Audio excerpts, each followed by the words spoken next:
Greetings, Boogie fans! Michael here, and the Pokemon protagonists are, well, you, and me, and anyone else who's ever played a Pokemon game. Since these protagonists all have countless different teams that have defeated the League in all these different alternate universes, they don't have set canonical teams. Or do they? Today, I'm going to be going through every main series Pokemon game protagonist and giving them teams that I think make the most sense for them. I'm gonna try to fill them with as much canonical, official Pokemon as possible, but there are gonna be several situations where I just kinda have to go with something that I think makes the most sense for them. So don't forget to subscribe to my channel, cause I'd appreciate it. And let's dive into giving a team to every single main series Pokemon protagonist. The first protagonist is Red, the one with the most amount of appearances in games where he is not the protagonist. Therefore, he has a ton of existing official teams. His Gen 2 team is Pikachu, Espeon, Snorlax, Venusaur, Charizard, and Blastoise. His Gen 4 team swaps in Lapras for Espeon. He then has this same squad of 6 for Gen 5 and the Alola games, but then Let's Go changes it up and swaps in Machamp and Arcanine for Blastoise and Charizard. Then in Pokemon Origins, he beats the League with Charizard, Lapras, Jolteon, Persian, Scyther, and Dodrio, a team that's almost completely different from the other ones. Then in the Pokemon Adventures manga, he has Poliwrath, Venusaur, Pikachu, Snorlax, Gyarados, and Aerodactyl. I should note about the manga though, the Adventures manga is a wildly different universe than what we're used to in the main series games or even the anime. Red doesn't defeat the Elite Four and then his rival like in the games, he just partakes in a tournament, much like in the anime, and wins. There's also other crazy stuff that happens like frickin' Zapmal Kuno, which, side note, I have a fun video about if you want to hear the story of what the heck that even was. What I'm trying to say here is that since the Adventures manga universe is so incredibly different, I'm not going to take it into account as much as I will other sources. But back to Red's team, clearly I have a lot of Pokemon to pick from, but the first and biggest decision is which starter or starters do I give him? In most of his main series appearances, he has all three, Venusaur, Charizard, and Blastoise. My understanding of the reasoning for him having these three Pokemon, plus Pikachu, is to represent everyone who played a game in Gen 1. He has all possible Gen 1 starters, so he's not representing some people over the other. The fallout of this, though, is that the rival Blue, when you fight him in Gen 2 or Gen 4 or other games, he doesn't have a Kanto starter at all. But as the traditional story of the Gen 1 events goes, he does have a starter, the one that's strong against Reds. There are several instances where Red does have just one specific Kanto starter, though. In the Adventures manga and Let's Go and some early art depictions of him, he has Venusaur. But then he has Charizard in Pokemon Origins and Pokemon Masters. Him having either Charizard or Venusaur, I think is intentional due to how it works with the box arts of Gen 1. If Red goes with Venusaur, then Blue, whose name is Green in Japan, goes with Charizard, and therefore you have the two box art Pokemon for Red and Green. If Red goes with Charizard, then Blue goes with Blastoise, which then of course are the box art Pokemon for the Western Gen 1 games, Red and Blue. To my knowledge, we never see Red have just a member of the Blastoise line and no other starters, because that means Blue would have Venusaur, and Blastoise and Venusaur were never version pair Pokemon. But anyways, the choice between giving Red all three starters or just one is difficult, but I'm leaning more toward giving him just one starter. It aligns with the story of events better because we know Red just picked one originally and Blue picked the one strong against him. That's just how those events played out. So I think originally he had just one, and for his team for this video, I'm just giving him one. As for whether it's Charizard or Venusaur, I've decided to go with Venusaur. My reasoning for this is that in all of Red's appearances and all of the main series games specifically, there's only one time where he only has one starter in Let's Go. And Let's Go Red has Venusaur. Plus, I think that early art of him showing him with Bulbasaur is a pretty compelling argument as well. So his starter is Venusaur, and then for the rest of his team, the immediate Pokemon to fill in are Pikachu, Snorlax, and Lapras, Pokemon he has across many different teams and generations. In Let's Go, he finishes the team off with Arcanine and Machamp, but to be honest, I disagree with those being there. Machamp and Arcanine are far more commonly found on Blue's teams, not Red's. So I don't like that they're there on his Let's Go team, and so I'm choosing not to include it in this version of Red's team because it just doesn't sit right with me. As for the final 2 slots, one would be Espeon since he had that in Gen 2, and for the final spot, Mewtwo. I know this may seem a little crazy, but hear me out. Because I eliminated Charizard, Blastoise, Arcanine, and Machamp, I have now filled in every single main series Pokemon that Red uses. I have no Pokemon left. While I could cherry pick a Pokemon from his Origins team or his manga team, I think Mewtwo fits the best because of the story of Gen 1. As it goes, the Kanto protagonist journeys into Cerulean Cave after becoming champion, and there he catches Mewtwo. We literally see Red himself doing this in Origins. Therefore, in a fantasy world where the game devs don't have to worry about balancing or having the Johto protagonist be able to catch Mewtwo, Red would have Mewtwo and he would use it. So therefore, I think it works as his final Pokemon. The next protagonist is Leif, the female player character from Fire Red and Leaf Green. And this character is in a bit of a weird position because she actually never appears anywhere except the games where she was the protagonist, and she also didn't even exist as an option in Gen 1. So while we have limited knowledge about Leif, there is another character that's extremely similar to her, that being Green, whose name is Blue in Japan. Green and Blue's names are swapped in the US compared to Japan. It gets a little confusing, but in the US, we call her Green. You find her in the post-game of Let's Go, and while she is not explicitly Leif since she has a different name, she is clearly a different incarnation of the same character, just with a different name.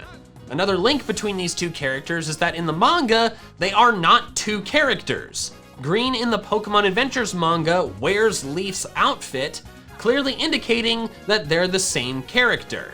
I don't really know how or why this happened, why they are designated as Leif versus Green. It's very confusing, but based on how extremely similar they are in design and the fact that they are the same character in the manga, for the sake of this video, I'm counting them as just the same character. Therefore, Leif's team would be the same as Green's team from Let's Go. Blastoise, Clefable, Gengar, Victreebel, Ninetales, and Kangaskhan. There are 2 more Kanto protagonists, Chase and Elaine, in Let's Go, but I will be covering them later in the video once I get to the Gen 7 segment. Now to move on to the Johto region, but things are gonna be a bit different from here on out. With Red and Green/Leaf, they both make appearances in games where they are not the protagonist, therefore indicating that they are 2 distinct, unique characters. But with all the subsequent protagonists,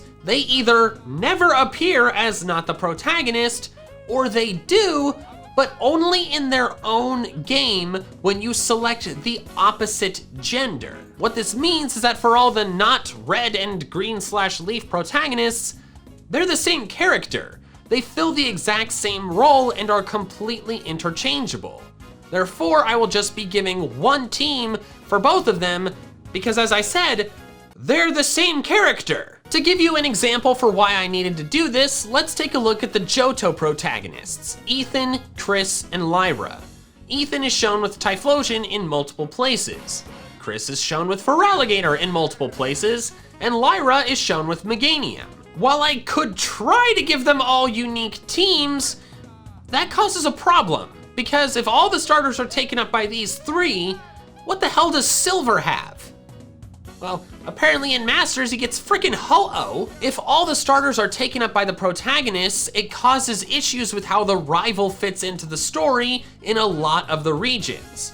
They have to be counted as one entity since only one of them actually carries out the events of a particular region. Yes, Ethan can talk to Lyra and vice versa, but only one of them ends up defeating Red. So what will the Johto Protagonist team be? Well, I'll be taking Pokemon from a lot of different places. First is the starter, which rotates depending on the incarnation of this protagonist. Typhlosion for Ethan, Feraligatr for Chris, and Meganium for Lyra. Next is Azumarill. Since both Ethan and Lyra have a Marill when not the protagonist in Gen 4, and Lyra has Marill in the anime. Next is Togekiss, the gift Togepi now fully evolved, and as we saw with Red having Lapras, gift Pokemon makes sense to represent on protagonist teams. Next would be Donphan, since we see Ethan, or maybe it's Jimmy with a new look, unclear. Use one during the intro for Zoroark, Master of Illusions.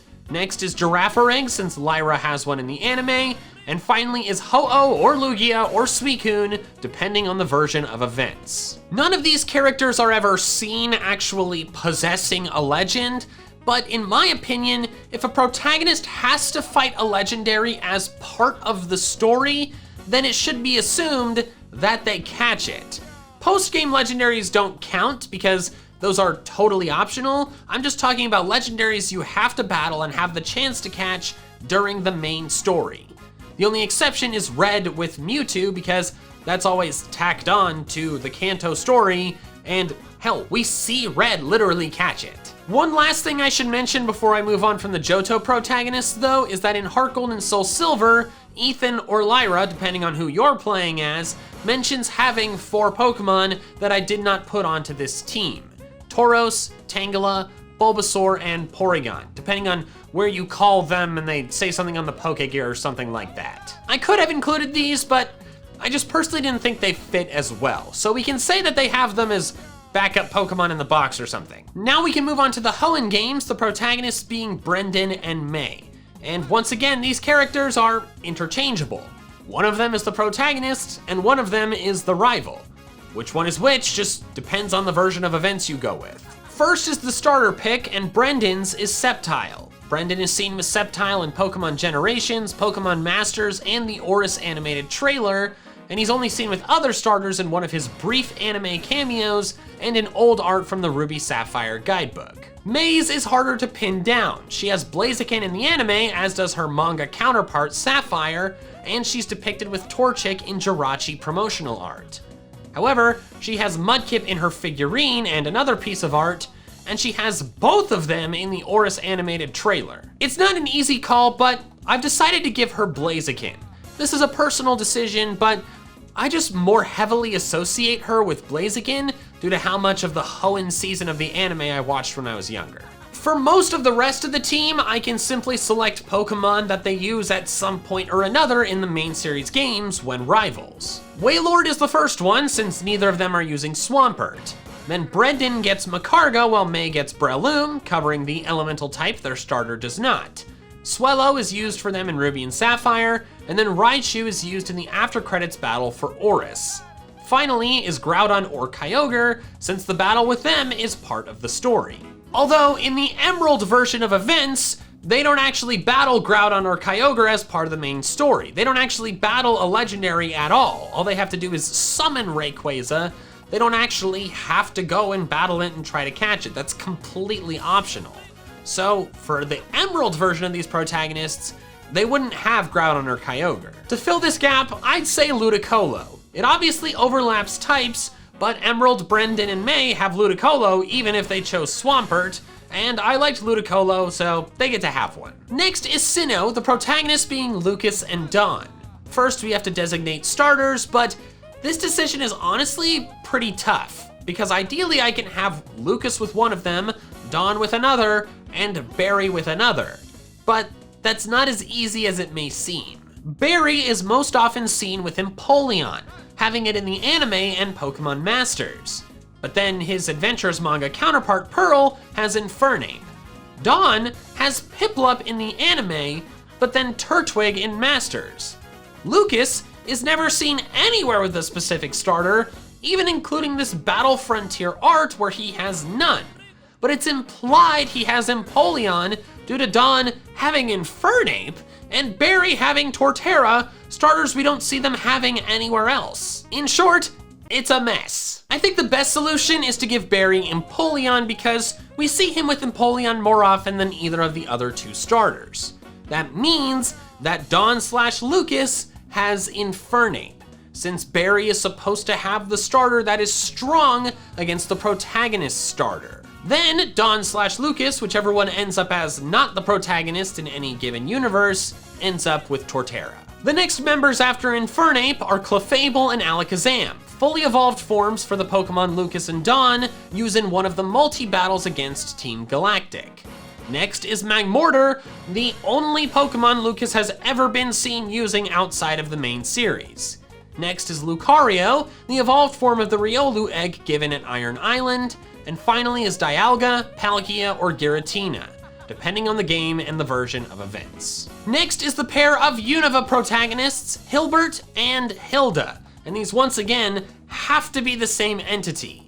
As the black and white story goes, the protagonist has one starter, then Charon has the starter strong against that one, while Bianca has the one weak against that.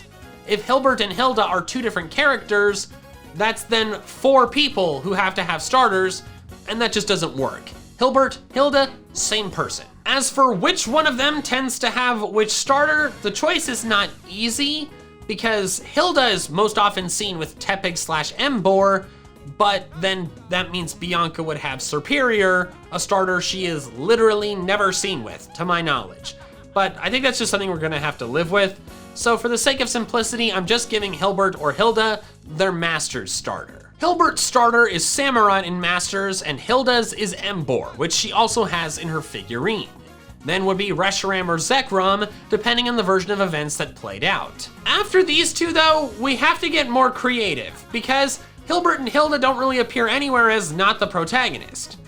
Well, that's not completely true. They're multi-battle partners in the battle subway, but their list of potential Pokemon they can use is a mile long, so it's not super helpful. I probably will pick some Pokemon from this list, but I'm not going to populate the rest of their team with exclusively Pokemon from that list. The next member I think they should have is the Elemental Monkey strong against the starter, the gift one from the Dream Yard, so Simisage for Hilbert and Simipour for Hilda.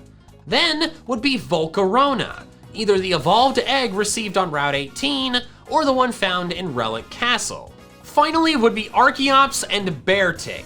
These are Pokemon they use in the battle subway with the most amount of different sets, Archeops having 4 and Beartic having 3, and neither of them overlap with any Pokemon on Charon's or Bianca's teams or with any existing typings they already have. Next are the other protagonists, Nate and Rosa, and their starter choices are made more clear. Nate has Emboar, as seen in the Black 2 White 2 animated trailer, and Rosa has Serperior, seen in that trailer as well, also in Masters, and in her figurine, leaving Q with Samurott. As multi-battle partners outside the battle subway, they have the Elemental Monkey that's weak to their starter, so Nate has Simisage and Rosa has Simipour. Next are Lucario and Arcanine, 2 Pokemon Nate uses in the Black 2 White 2 animated trailer. Finally are Zoroark and Sawsbuck, the evolved forms of 2 gift Pokemon received during the Black 2 White 2 story. Remember, Lapras and honestly Espeon 2 set a precedent on Red's team for gift Pokemon making sense, so that's why I'm going with the gift Pokemon here. Also remember that during the story of Black 2 and White 2, the protagonist doesn't actually have the chance to catch Kyurem or Zekrom or Reshiram until after defeating the League, so therefore it's more optional and I'm not going with that here. Now on to the Kalos protagonists, Calum and Serena. Now these two serve as rivals in their respective games when they are not the protagonist, so it's easier to fill out their teams. However, I'm not just gonna make it flat out their rival teams, because there are Pokemon that they would obtain in the main story as the protagonist that makes sense to go in there. Calum's starter is Chestnut, as seen in Generations. Serena's is Delphox, as seen in Masters, her figurine, and the anime. Next would be the Kanto starter, strong against their Kalos starter, since Calum has Charizard in Generations, meaning Serena would have Blastoise. Next is Xerneas or Yveltal, depending on the version of events. After that would be Meowstic, Altaria, and Mega Absol, Pokemon from their squads when rivals. The gender of the Meowstic matches the gender of the protagonist. Now on to the Alola protagonists, Elio and Celine. Protagonist names I've heard a very few number of times because they have literally no appearances anywhere as not the protagonist. They're not the rival if you choose the other gender. They don't show up anywhere but their own games, so it's really tough to fill their teams. Or is it? The first tricky part is that there's not really a clear starter for either of them. Most art featuring Elio and Celine shows all 3 starters, not just one. There are a few instances of them having just one, like Elio with Decidueye, Elio with Incineroar, Celine with Rowlet, or Celine with the 2 that are not Rowlet. However, there is a more clear starter for Hau, that being Decidueye, since he has it in the anime. Hau has the starter weak to the protagonist, which means the starter for Elio and Celine would be Incineroar. This means the art for Team Rainbow Rocket literally gives us an entire team for Elio and Celine. Incineroar, Toucannon, Dusk Lycanroc, Xerneas, Alolan Ninetales, and Alolan Raichu. I should note though that for the Sun and Moon version of events, Solgaleo or Lunala would swap in for one of them, probably Alolan Raichu due to the type overlap, while Necrozma would swap in for the Ultra version of events. Next are the Let's Go protagonists, Chase and Elaine. First is their starter, Pikachu or Eevee. Chase is more often shown with Pikachu, while Elaine is more often shown with Eevee, but they can be interchanged. Next are all 3 Kanto starters. Chase is shown with Charizard, and since Red was not given all 3 in this video, I think it makes sense to give these Kanto protagonists all 3. After all, in the Let's Go universe, it's much more easy to get all 3 of them. The only way to get all 3 of them without trading in all the other Kanto games is if you play Yellow. Whereas in Let's Go, you get all 3 Kanto starters every time due to gifts, and also they spawn in the wild. The last 2 slots are tough to fill though, because they don't canonically have any other Pokemon. I could fill it with Snorlax and Lapras, since those are iconic Kanto Pokemon to have, but then their team would just be the same as Red's. Instead, I suggest Aerodactyl and Hitmonlee/Hitmonchan. These are other relatively iconic Kanto Pokemon obtained in ways that are not simply catching them in the grass, at least prior to Let's Go, and I think they fill out the team nicely. They're not canon or anything, but they work well in my opinion. The final protagonists are Victor and Gloria, the Sword and Shield protagonists, and these ones have nothing. Well, not nothing, just very, very little. They don't appear as not the protagonist as of now, and the art of them doesn't really tend to show them with Pokemon specifically. The first I could find is the Pokemon Camp art, which is so chock full of Pokemon that I can't really know which one belongs to who. The next is this gym art of Victor about to face off against Milo, and Victor has Scorbunny here. And that's it. They do have manga counterparts whose names have not been translated yet, so I'm not gonna try to pronounce it because I know I'll butcher them, but their teams are sad?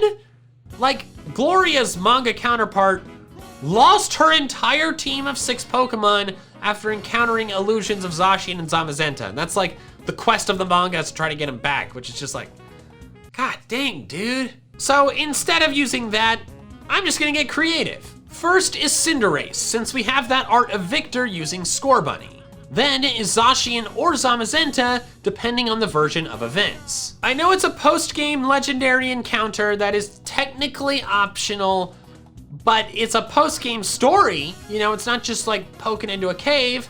And also, I'm desperate, okay? Next is Toxicity, the evolved up gift Toxel from the daycare. Then is Centiskorch, the evolved up Sizzlipede caught during the Motostoke Gym Challenge. Next is Boltund, found on an early route and not used by other main characters that you actually battle. And finally is Urshifu. I know the Isle of Armor is totally optional and a lot of players can't even access it because they don't have the DLC, but it is an in-universe story and the things that happen there are canon, so it's a canon story Pokemon that this character got. And like I said, I'm desperate, so I think it works. But there we go, that's teams for all the protagonists. Thank you guys so much for watching, and an extra special thanks to my patrons over on Patreon who are helping support the channel independent of fluctuating YouTube ad rates. If you wanna help support the same way, the link is in the description below. Also, don't forget, MML merch I think is still available when this video is going up. And if you wanna check out some more of my fun Pokemon content, I recommend these videos here. All right, that's all I have for now. So until next time, big fans, gotta catch them all.